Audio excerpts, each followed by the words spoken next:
ఖాళీగా ఉండే మా యువత వాళ్ళ మనసు విధాలుగా ఆలోచిస్తుంది. ఎందుకంటే ఎప్పుడు కూడా యువత ఆవేశంలో ఉంటారు, ఊహల ఆకాశంలో ఉంటాయి. ఆలోచనకు అవకాశాలు రాకపోతే అక్కడి నుంచి నిరుత్సాహానికి గురి అవుతారు. జే బ్రాండ్కి వచ్చేస్తారు, అక్కడి నుంచి లెక్క మద్యానికి వస్తారు, అక్కడి నుంచి గంజాయికి అలవాటు అయిపోతారు, అక్కడి నుంచి డ్రగ్స్కి అలవాటు అయిపోతారు.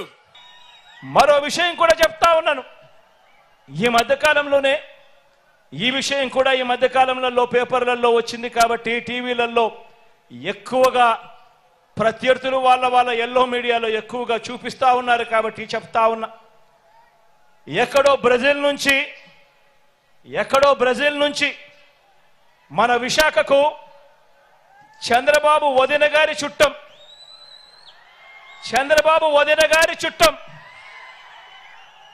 తన కంపెనీకి డ్రై ఈస్ట్ పేరుతో డ్రగ్స్ అంటే మాదక ద్రవ్యాలను దిగుమతి చేస్తూ ఉంటే ఈ మధ్యకాలంలోనే సిబిఐ వాళ్ళు రేడ్ చేశారు.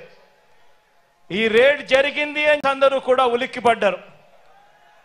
వారి బ్రదర్ దొరికిపోయాడని తెలిసిన వెంటనే దొరికితే తమ బ్రదర్ కాదని, దొరికాడు కనుక వారు మన బ్రదర్స్ అని మన మీద నెట్టేయటానికి కూడా క్షణాల్లోనే కూడా వీళ్ళంతా కూడా రెడీ అయిపోయారు. తీరా చూస్తే వారు ఎవరయ్యారంటే సాక్షాత్తు మన రాష్ట్ర బీజేపీ అధ్యక్షురాలు చంద్రబాబు నాయుడు గారి వదినమ్మ గారి కొడుకు వియంకుడు. ఆ కంపెనీలోనే గతంలో డైరెక్టర్లు, భాగస్వాములు, బాబు బంధువులు, ఆత్మ బంధువులు. బాబు నిలబెట్టిన ఎంపీ అభ్యర్థులకు మరీ దగ్గరగా వీళ్ళకందరికీ బంధుత్వాలు కూడా ఉన్నాయి. నేరమంటూ జరిగితే అది చేసింది వారు, తోసేది మన మీద.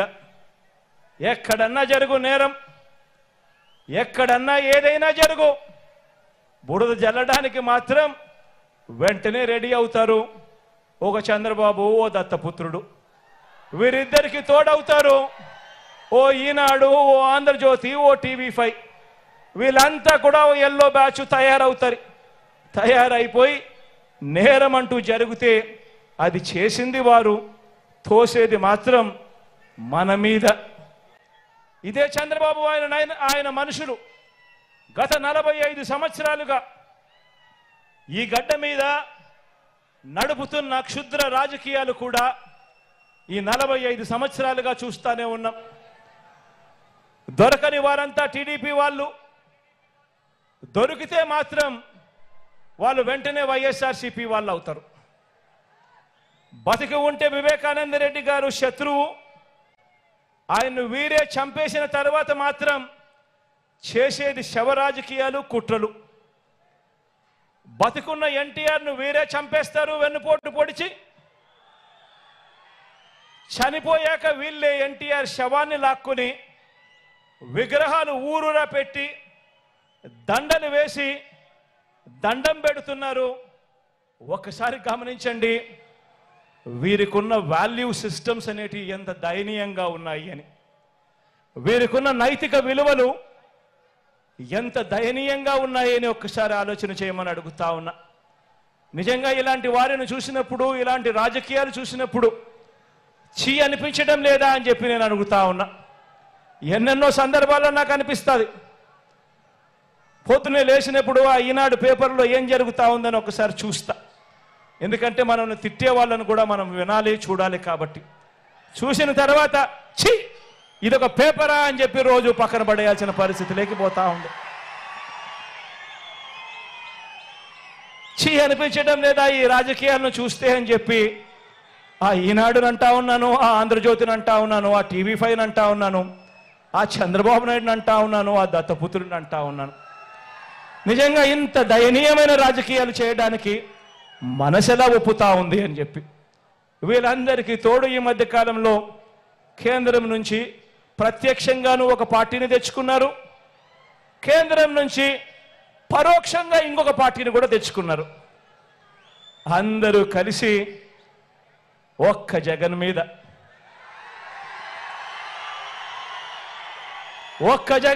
యుద్ధం. ఇంతమంది ఏకమై ఒక ఈనాడు, ఒక ఆంధ్రజ్యోతి, ఒక టీవీ5, ఒక చంద్రబాబు, ఒక దత్తపుత్రుడు, ఓ బీజేపీ, ఓ కాంగ్రెస్, వీళ్ళంతా సరిపోవడం లేదు అని చెప్పి నా చెల్లెలిద్దరిని కూడా తెచ్చుకున్నారు. నిజంగా ఇంతమంది ఏకమై యుద్ధం చేస్తా ఉన్నది కేవలం ఒకే ఒక్కడి మీద. ఈ ఒకే ఒక్కడు ఇంతమందిని ఇంతగా భయపడిచ్చాడు అని అంటే ఈ ఒకే ఒక్కడి మీద ఒంటరిగా వచ్చే ధైర్యం ఎవ్వరికి కూడా లేదు అని అంటే కారణం ఈ ఒకే ఒక్కడికి ఉన్నది ఆ దేవుడి దయ. ఇన్ని కోట్ల గుండెలు తోడుగా ఉన్నాయన్న ఒకే ఒక్క సత్యం. నిజంగా ఇంత దయనీయమైన రాజకీయాలు చేయడానికి మనసెలా ఒప్పుతా ఉంది అని చెప్పి వీళ్ళందరికీ తోడు ఈ మధ్య కాలంలో కేంద్రం నుంచి ప్రత్యక్షంగాను ఒక పార్టీని తెచ్చుకున్నారు, కేంద్రం నుంచి పరోక్షంగా ఇంకొక పార్టీని కూడా తెచ్చుకున్నారు. అందరూ కలిసి ఒక్క జగన్ మీద